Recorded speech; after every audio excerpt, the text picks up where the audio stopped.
میں جب بھی اپنے دل سے سوال کرتا دل سے ایک ہی آواز آتی ابلج۔ بچپن سے ہی مجھے ابلج بہت اچھی لگتی تھی۔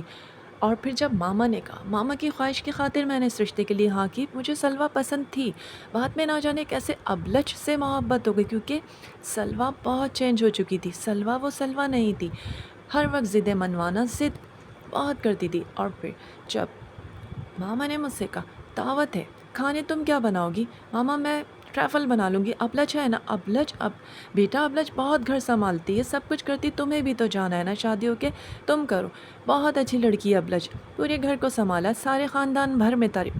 موم بس کریں پلیز، بچپن سے سنتی آ رہی ہوں ابلج ایسی ابلج ویسی، اور میں کیا ہوں بیٹا، تم بھی بہت اچھی ہو، سب کچھ بہت اچھا ہے، بس تھوڑا سا اپنے آپ کو چینج کرنے کی کوشش کرو۔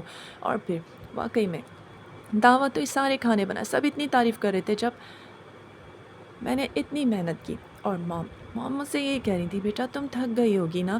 نہیں موم میں تھکتی نہیں ہوں، کام سب کرتی ہوں، بس مجھے احساس ہوتا ہے کہ ابلج مجھ سے بہت جالس ہے۔ بیٹا یہ بات سب جانتے ہیں، تم سے وہ جالس رہتی ہے، اور اللہ تعالیٰ اس کے نصیب کھولے۔ میری تو بہت دعا ہے اس بچی کے لیے۔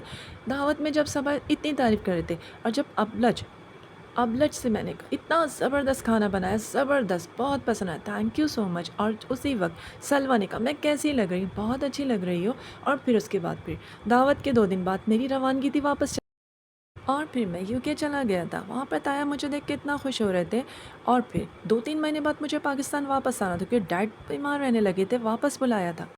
ڈیڈ کی وجہ سے میں پاکستان آنا چاہتا تھا، بزنس یہیں کرنا چاہتا تھا، اور پھر ہم لوگ پھر کال پر بات کرتے، اور پھر جب میں پوچھتی سمائر کیسے ہو، ٹھیک ہو؟